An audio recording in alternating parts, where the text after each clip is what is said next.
it's Anna Guest Jelly with Curvy Yoga, here with another episode of From the Curvy Mat. Today we are talking about one of my all-time favorite topics, limitations in yoga. You know, when I get up my air quotes, it's going to get good.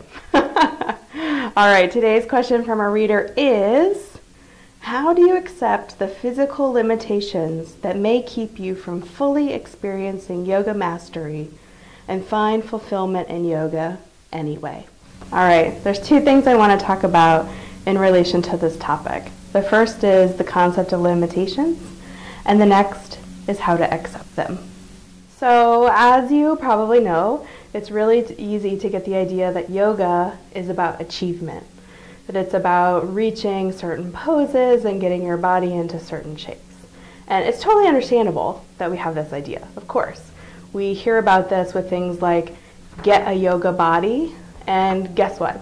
If you have a body and you do yoga, you have a yoga body. You can go ahead and check that off your list. We also get that with things that we see in the media, maybe even what we see in our local studio. Sometimes this shows up in the local studio or class because of the way the poses are taught. And that is teaching to the ideal, the full expression. Some of you may have heard my rant against full expression.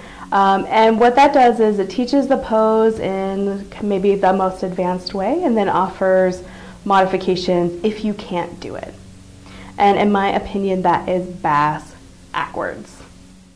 I think the concept of full expression is getting it wrong because we all have different bodies. Truly, I do not believe there's any one ideal way to do a yoga pose. Because if you look around, even maybe the 10 people in your yoga class or the 3 people you know who are your friends who practice yoga, your bodies all look different. Like, unless you're looking at your identical triplets, you're gonna have some difference. And even if it is triplets, there's probably some difference. So because we all have different bodies, all of our yoga poses are gonna be different. That's just a fact. Like, that's not me blowing smoke up your butt. It's the truth. If you need a little more evidence for that, think about the language we use around achieving poses. I can't wait till I can stick that pose. Oh, I'll never be able to do that one. Just wait till I get X, Y, or Z pose. This is all the language of achievement and competition, which in my book is not really what we're looking for from our yoga practice. I think we probably all have enough striving and feeling like we have to achieve certain things in our everyday lives that we don't really need it in our yoga practice. Of course, this is all a matter of perspective, which fortunately we have a say in. So I say we flip the script, and instead of trying to work towards a full expression of a pose and having modifications be different, we flip it and make modifications the norm. Because honestly, they are, and I'm not just saying that to be some kind of new age fluff that makes you feel good. It's the truth. It's the truth because there are some modifications that are more acceptable than others, and some limitations that are more acceptable than others. So if you think about a yoga class, there's often at least one person in Savasana, the final relaxation, who cannot relax. They are fidgeting with their foot, their eyes are wide open, staring at the ceiling. They look like they would rather be looking at their iPhone than relaxing. And that person is very rarely shamed in yoga classes. No one really looks over at them, probably because most other people are either staring at the ceiling or relaxing.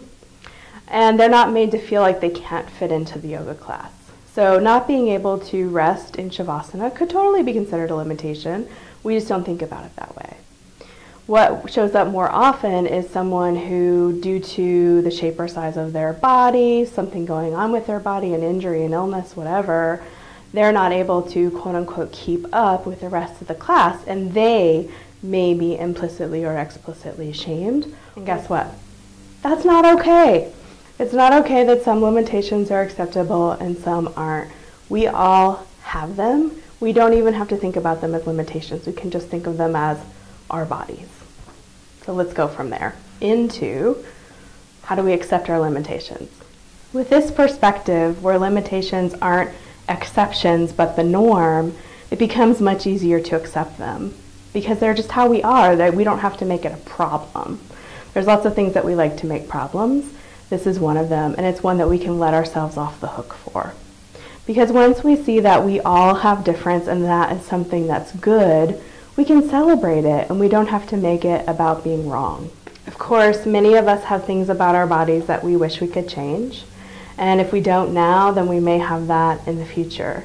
And I think it's appropriate to acknowledge that. This is definitely not about repressing your feelings or pretending like something isn't there.